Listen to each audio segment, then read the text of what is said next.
السلام علیکم دوستو، جامعہ اسلامیہ میں ایم اے کے فارم جمع کرا رہا تھا کہ پیچھے سے آواز آئی، اردو کے فارم یہیں سے ملتے ہیں۔ ایسی خوبصورت آواز کے کانوں میں رس گھول گئی۔ مڑ کر دیکھا تو وہ فارم لینے والوں کی بھیڑ میں کہیں گم ہو گئی، لیکن اس کی پرکشش آواز نے مجھ پر سحر طاری کر دیا۔ فارم جمع کیا، کچھ دن بعد ٹیسٹ ہوا اور میرا ایم اے میں ایڈمیشن ہو گیا۔ ایڈمیشن فیس جمع کروا کر 10 دن کے لیے گھر چلا گیا۔ گھر سے واپس آیا، دوسرے دن یونیورسٹی پہنچا۔ پروفیسر خالد محمود صاحب کی اردو کی کلاس تھی۔ ان کی عادت تھی کہ وہ کلاس میں آتے ہی دروازہ بند کر لیتے، پھر لیکچر شروع کرتے۔ تھوڑی دیر بعد دروازے پر دستک ہوئی۔ سر نے لیکچر دیتے ہوئے دروازہ کھولا۔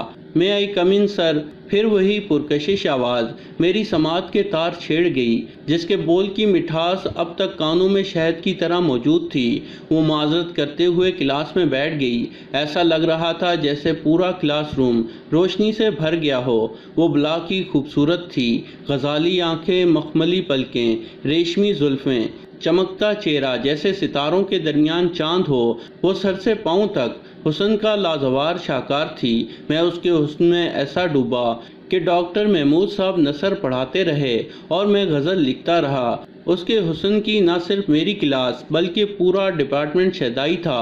دوسری کلاسیں بھلا چھوٹ بھی جائیں، لیکن اردو کی کلاس کبھی مس نہیں ہوئی۔ اللہ تعالیٰ نے اسے حسن کے ساتھ ساتھ ذہانت اور قابلیت سے بھی نوازا تھا۔ غالب، مومن، حالی، ذوق جیسے شعراء کے بیشتر کلام اسے یاد تھے۔ اپنی یاقوتی ہونٹوں سے جب وہ کوئی شعر گنگناتی تو اس کی خوبصورت آواز پوری فضا میں رقص کرتی۔ میں اس کے حسن پر مائل تو تھا ہی، اس کی قابلیت کا بھی قائل ہو گیا، لیکن نہ جانے کیوں وہ ہر وقت خاموش رہتی۔ فاخرہ بازی کے ساتھ صبح آتی اور انہی کے ساتھ واپس چلی جاتی۔ اس کے علاوہ نہ اس کی کوئی سہیلی تھی، نہ کوئی دوست۔ وہ اتنی کم گو تھی کہ ضرورت کے وقت بھی کم بولتی، ہر وقت کھوئی دنیا سے بے خبر رہتی۔ خالی پیریڈز میں ہم سب کینٹین جاتے تو وہ لائبریری چلی جاتی۔ باخدا علم حاصل کرنے کا اس قدر شوق میں نے کم ہی لوگوں میں دیکھا ہے۔ ہر روز بلا ناغہ دل میں حسرت لیے کالج آتا کہ کاش کسی دن وہ مجھ سے مخاطب ہو اور میں اپنا دل نکال کر اس کے قدموں میں رکھ دوں۔ لیکن اس نے پورے سال میری طرف تو کیا، پورے کالج میں کسی کی طرف آنکھ اٹھا کر بھی نہیں دیکھا۔ اس کی عفت نظری نے میرے دل میں اس کی عزت اور عظمت کو اور بڑھا دیا۔ دانستہ طور پر کسی کی طرف نہیں دیکھتی تھی، لیکن اکثر میرے سلام کا جواب دیتے وقت اس کی ریشمی پلکیں میری طرف اٹھ جاتیں۔ میں اکثر اپنے آپ سے سوال کرتا، پتہ نہیں وہ میری حسرت بھری نگاہ اور احساس کو پڑھتی بھی ہے یا نہیں؟ کیا وہ محبت کو نہیں سمجھتی؟ اس کے سینے میں بھی تو آخر دل ہے۔ کیا وہ کبھی مجھ سے بات کرے گی؟ اگر کسی دن مخاطب ہوئی تو بالآخر اپنے پیار کا اظہار کر ہی دوں گا۔ اسی سوچ اور کشمکش میں پورا سال ختم ہو گیا، لیکن وہ کبھی بھول کر بھی مخاطب نہیں ہوئی۔ امتحان شروع ہو گئے۔ میں دیگر ساتھیوں کی طرح بہت محنتی تو نہیں تھا، گھنٹوں بیٹھ کر پڑھنے کی عادت تو کبھی نہیں رہی، لیکن لکھنے میں مجھے بڑا مزہ آتا تھا، اور یہی وجہ تھی کہ امتحان کے زمانے میں نوٹس بنانے سے پہلے ہی میرے نوٹس تیار رہتے۔ استاد جتنا کلاس میں پڑھاتے اس کو لکھ لیتا۔ اس طرح امتحان کی تیاری کے لیے مکمل نوٹس میرے پاس موجود ہوتے، اور یہ بات فائزہ کو معلوم تھی۔ اتفاق سے ایک دن میں کالج لیٹ پہنچا اور اسی دن وہ ڈپارٹمنٹ کے سامنے بیٹھی میرا انتظار کر رہی تھی۔ میں کالج آیا، اسے سلام کرتے ہوئے ڈاکٹر حلیم صاحب کے چیمبر کی طرف بڑھ رہا تھا کہ اس نے مجھے آواز دی، عزیز سنو، میں تمہارا ہی انتظار کر رہی تھی۔ اس کے مرمری لہجے سے نکلا لفظ عزیز اور بھی عزیز ہو گیا۔ پل بھر میں اس کے حسین خیالوں میں ڈوب گیا، جان بوجھ کر نظر انداز کیا کہ وہ اپنے یاقوتی ہونٹوں سے میرا نام لیتی رہے اور میں سنتا رہوں۔ چیمبر سے نکلتے ہوئے کسی لڑکے نے مجھے اشارہ کیا کہ تمہیں کوئی بلا رہا ہے، تب تک وہ خود میرے سامنے آ گئی۔ عزیز کب سے بلا رہی ہوں، سن نہیں رہے؟ او سوری، میں نے سنا نہیں، کہو کیسے یاد کیا؟ جیسے میری آواز حلق میں اٹک گئی ہو۔ قبل اس کے کہ میں اس سے کچھ کہہ پاتا، وہ دو ٹوک لفظوں میں وضاحت کرتے ہوئے مجھ سے مخاطب ہوئی، عزیز مجھے تمہارے نوٹس چاہیے، لیکن پلیز اپنے دل میں کوئی غلط فہمی مت رکھنا کہ میں نے تم سے بات کی۔ کتابوں کے ساتھ ساتھ میں نے تمہاری خاموش نگاہوں کو بھی اکثر پڑھا ہے، جس کی میں قدر کرتی ہوں، لیکن یہ ایک تلخ حقیقت ہے کہ تمہاری یہ محبت ہوس کے سوا کچھ نہیں۔ سچا انسان پہلے نکاح اور پھر محبت کرتا ہے۔ اسکول، کالج، آفس اور سڑکوں پر پلنے والی محبت کی میرے نزدیک کوئی حیثیت نہیں۔ بڑے بے باک انداز میں محبت کی جگہ اپنے خیالات اور احساسات کو خوبصورت طریقے سے میرے سینے میں اتار کر چلی گئی۔ ایسا لگ رہا تھا جیسے اس نے میری آنکھیں ہی نہیں، میری سوچ کو پڑھ رکھا ہو۔ میں اس کا لہجہ اور اپنی مایوسی دل میں لیے بیٹھا سوچتا رہا کہ اتنی چھوٹی سی عمر میں اتنا تلخ تجربہ۔ اکثر ایسے خوبصورت اور حسین چہرے تو بڑے مغرور اور دل فریب ہوا کرتے ہیں، لیکن اس کی سادگی، شرافت اور پرعزم لہجہ بتا رہا تھا یا تو کسی اعلیٰ اور شریف خاندان سے تعلق ہے یا پھر کسی بدترین سانحے نے اس کے دل میں مردوں کے بارے میں نفرت اور تلخی پیدا کر دی ہے۔ لیکن محبت تو پتھروں میں بھی چاند ڈال دیتی ہے۔ میں اپنی محبت ثابت کر کے رہوں گا، وہ اس کا عزم ہے تو یہ میرا۔ دوسرے دن وہ میرے نوٹس واپس کرنے آئی اور شکریہ ادا کرتے ہوئے جانے لگی۔ میں نے اس کو بلایا اور بے جھجک کہہ دیا کہ فائزہ، تم جو بھی سمجھو، میں تم سے محبت کرتا ہوں۔ تھوڑی دیر بعد وہ خاموش رہی اور طنزیہ لہجے میں کہا، جاؤ عزیز، میرے پیچھے اپنا وقت اور مستقبل برباد نہ کرو۔ میں نے تم سے پہلے ہی کہہ دیا تھا، میں کسی محبت کو نہیں جانتی، میرا اس سے دور دور تک کوئی واسطہ نہیں۔ محبت کیا ہے میں تمہیں پہلے ہی بتا چکی ہوں۔ جو تم محبت چاہتے ہو وہ میں نہیں کر سکتی، اور میں جو چاہتی ہوں وہ تم نہیں کر سکتے۔ عارضی اور تفریحی محبت کے لیے میرے سینے میں کوئی جگہ نہیں۔ فائزہ، تم مجھے غلط سمجھ رہی ہو، میری محبت کسی مقصد کے لیے نہیں۔ مردوں کی محبت کو میں اچھی طرح جانتی ہوں۔ کیا تمہارا معاشرہ مجھ جیسی لڑکیوں کو اپنے گھر کی بہو بنائے گا؟ ہاں، میں تم سے محبت کرتی ہوں، ٹوٹ کر محبت کرتی ہوں۔ کیا تم میں مجھ سے شادی کرنے کی ہمت ہے؟ کیا تمہاری سچی محبت میں اتنی طاقت ہے؟ فائزہ، کیا مطلب ہے تمہارا؟ تم تو ایک اچھے اور شریف گھرانے سے لگ رہی ہو۔ ہاں، میں بہت شریف ہوں اور پاک دامن بھی، لیکن میرا گھرانہ اچھا نہیں، میں کسی اعلیٰ خاندان سے نہیں۔ میں اس راز کو بتانا نہیں چاہتی تھی، لیکن تمہاری روایتی محبت اور مصنوعی دیوانگی کے سامنے اب حقیقت کو واضح کر دینا بہت ضروری ہے۔ عزیز، میں ایک طوائف کی بیٹی ہوں اور مجھ جیسی لڑکیوں کی اس سماج میں کوئی جگہ نہیں۔ اس ماں کے لیے جس نے مجھے اس مقام پر لا کھڑا کیا، اس کو ایسے برے الفاظ سے پکارنے کی مجھ میں ہمت نہیں، لیکن یہی حقیقت ہے۔ میری بے بس ماں چاہے جیسی رہی ہو، لیکن وہ ایک باہمت عورت تھی۔ مجھے اس ناپاک زندگی سے بچانے کے لیے نہ جانے کتنے سفید پوش لوگوں سے بھیک مانگی، مگر ان مردوں کی بھیڑ میں ماں کے جسم کو نوچنے والے بھیڑیے تو ملے، لیکن اس بھیڑ میں کوئی ایک اعلیٰ ظرف نہیں ملا یا میری ماں کو کوٹھے کے اندھیرے سے نکال کر روشنی کی دنیا میں لاتا۔ کوئی اعلیٰ ظرف ملا تو وہ فاخرہ نامی ایک عورت تھی جو فرشتے کی طرح محلے کی اس دکان پر مل گئی جہاں میں روز ٹافیاں لینے جایا کرتی تھی۔ میری معصومیت دیکھ کر اس نے پوچھ ہی لیا، بیٹی کہاں رہتی ہو؟ میں نے ان سے بتایا تو وہ سمجھ گئی۔ ایک دن میری ماں سے ملی اور مجھے پڑھانے کی بات کی تو میری ماں خوشی سے رو پڑی، ان کی پتھرائی آنکھوں کو روشنی مل گئی۔ بالآخر فاخرہ باجی کی مدد سے رام پورنسوا اسکول میں میرا داخلہ ہو گیا اور وہی میرا تعلق تھی۔ معاشرے کے خوف اور میری عزت کی خاطر اماں مجھ سے ملنے نہیں آتی۔ پورے سال میں صرف 2 مرتبہ اسکول آتی، ایک بار 6 مہینے کی فیس جمع کروا کے چلی جاتی اور پھر 6 مہینے اپنا جسم بیچتی اور پھر اگلے 6 مہینے کی فیس جمع کروانے کے لیے آتی۔ جب وہ مجھ سے ملنے آتی تو میرے سامنے نظریں جھکائے ڈری سہمی سی نظر آتی۔ میں اپنی بے بسی اور ماں کے حال پر خون کے آنسو روتی۔ تھوڑا شعور ہوا تو ماں کو بہت سمجھایا، لیکن ان کا اب اس کالی دنیا سے نکلنا بہت مشکل تھا۔ فاخرہ باجی جیسی پاک دامن اور مخلص عورت میں نے اپنی زندگی میں نہیں دیکھی۔ وہ ماں کو اسکول کے بچوں کے سامنے اپنی بہن کہتی۔ فاخرہ باجی میری دوسری ماں تھی۔ اب میرا کوئی گھر نہیں تھا۔ اسکول اور دوستوں کی نظر میں میری عزت کو بحال رکھنے کی خاطر سال میں جب چھٹی ہوتی تو وہ مجھے اپنے گھر لے جاتی۔ میں 1 مہینہ وہیں رہتی۔ ان کے والد محترم بڑے مذہبی تھے، مجھے بیٹی کی طرح مانتے، لیکن جب میں وہاں رہتی معاشرے کے خوف سے میری ماں مجھ سے ملنے نہ آتی۔ میں 1 مہینے بعد جب واپس مدرسے چلی جاتی تو فیس جمع کروانے آتی تو وہیں ملاقات ہو جاتی۔ کلاس کے آخری سال میں تھی۔ 6 مہینے گزر گئے، اماں فیس جمع کروانے نہیں آئیں۔ مہینوں گزر گئے، کوئی خبر نہیں۔ فاخرہ باجی کو فون کر کے پتہ کروایا تو پتہ چلا کہ 3 مہینے پہلے رامپور میں ہوئے ایک بس حادثے میں ان کا انتقال ہو گیا۔ اتفاق سے وہ بس حادثہ میرے اسکول گیٹ کے سامنے ہی ہوا تھا۔ مجھ بد نصیب کو کیا پتہ تھا کہ میری ماں نے آخری سانس میرے اسکول گیٹ کے سامنے لی۔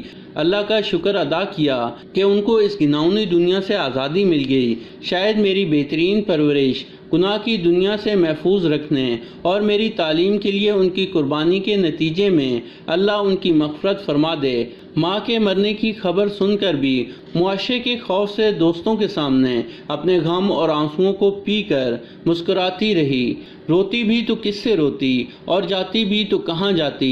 نہ تو میرا کوئی خاندان تھا، نہ کوئی گھر۔ فاخرہ باجی بھی 2 سال پہلے فارغ ہو کر یہاں سے جا چکی تھی۔ میرا اسکول ہی میری کل کائنات اور فاخرہ باجی ہی میرا آخری سہارا۔ بالآخر انہوں نے ہی میرے آنسو پہنچے۔ مدرسے آئیں، اگلے 6 مہینے کی اسکول فیس جمع کی، اسکول کے فراغت کے بعد اپنے گھر لے گئی۔ فاخرہ باجی کا دیندار گھرانہ مجھے بیٹی کی طرح مانتا تھا۔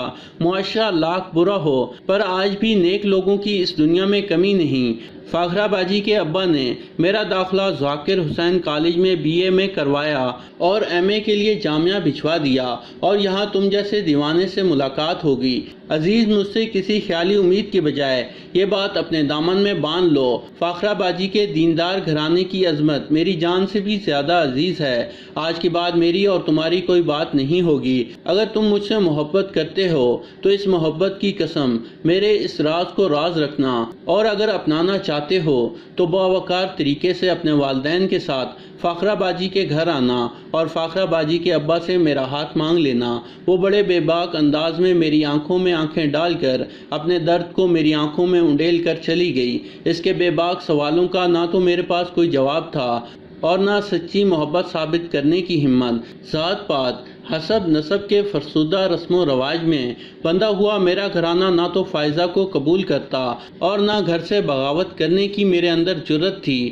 گھنٹوں وہیں بیٹھا اپنی جھوٹی محبت اور پشیمانی پر ماتم کرتا رہا اور اس کی عفت اور عظمت کو سلام کرتا رہا۔ میں اپنی ہی نظروں میں اس قدر چھوٹا ہو گیا کہ دوبارہ اس سے نظر ملانے کی ہمت نہ رہی، لیکن میرے دل میں اس کی عزت و عظمت اور بڑھ گئی۔ امتحان ختم ہو گئے، میں گھر چلا گیا، والد صاحب کی نوکری چھوٹ گئی، میرے اوپر ذمہ داری آ گئی۔ دہلی آ کر naukri.com پر اپنے کوائف نامہ اور CV پوسٹ کی اور ایک لائبریری میں وقتی طور پر کام کرنے لگا۔ کچھ دن بعد naukri.com سے فون آیا کہ سعودی عرب کا ویزا ہے، اگر جانے چاہتے ہو تو پاسپورٹ لے کر آ جاؤ۔ موقع غنیمت سمجھ کر میں سعودی عرب چلا گیا۔ 5 سال بعد سعودی عرب سے واپس آیا۔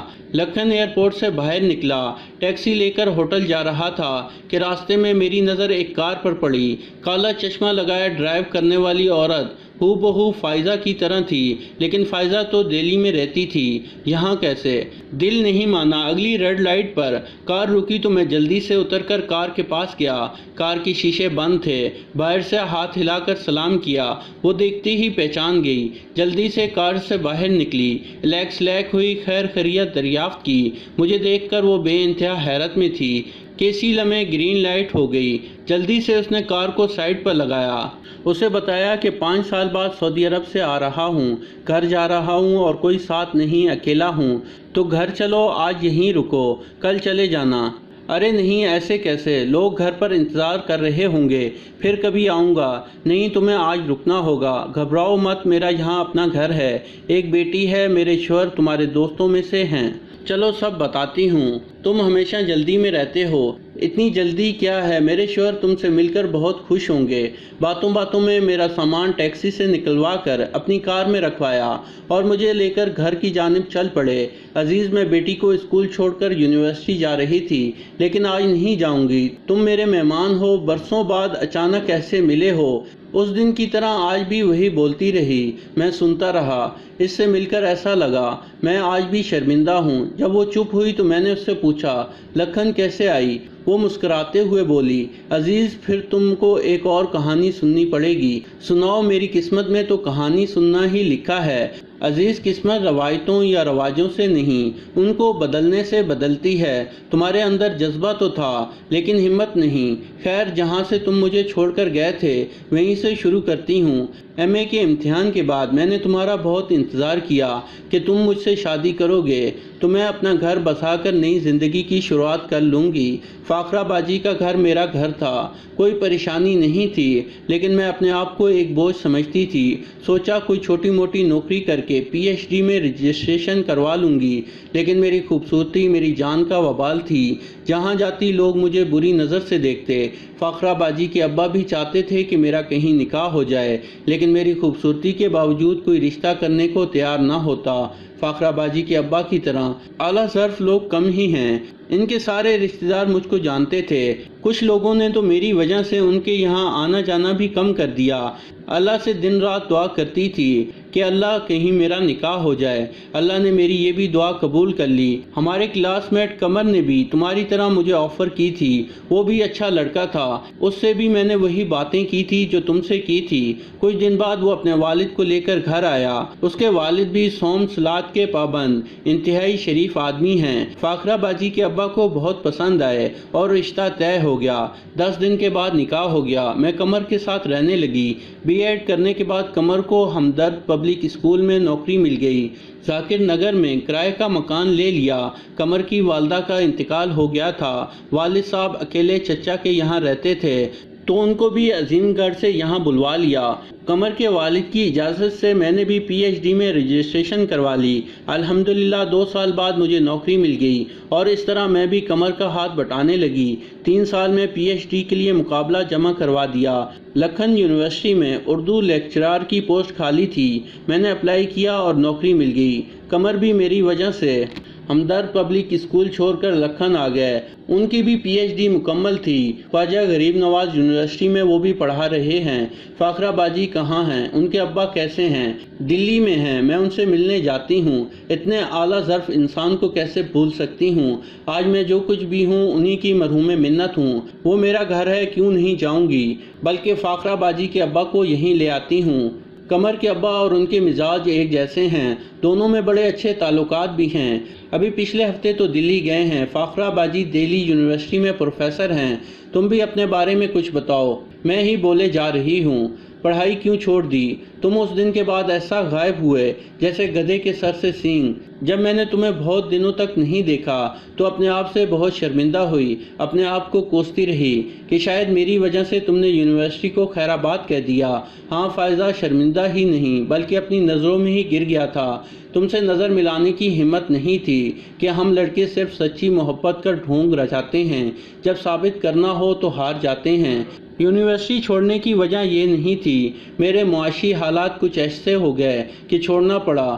ذمہ داری بڑھ گئی تھی، والد کی نوکری چھوٹ گئی، آنن فانن کچھ سمجھ نہیں آیا، سعودی عرب چلا گیا، تب سے وہی ہوں۔ ہر حال میں اللہ کا شکر ہے۔ اسی دوران دروازے پر دستک ہوئی، لگتا ہے قمر آ گئے۔ فائزہ نے دروازہ کھولا۔ قمر مجھے دیکھ کر چیخ پڑا، ارے عزیز میرے دوست، آج برسوں بعد دیکھ کر دل خوش ہو گیا، کیسے آنا ہوا؟ بس اچانک فائزہ سے ملاقات ہوئی اور تمہاری بیوی نے جانے نہیں دیا، یہ کہہ کر میرے پیر باندھ دیے کہ قمر سے نہیں ملو گے تو بغیر ملے کیسے چلا جاتا۔ بہت شکریہ دوست، بہت اچھا لگا۔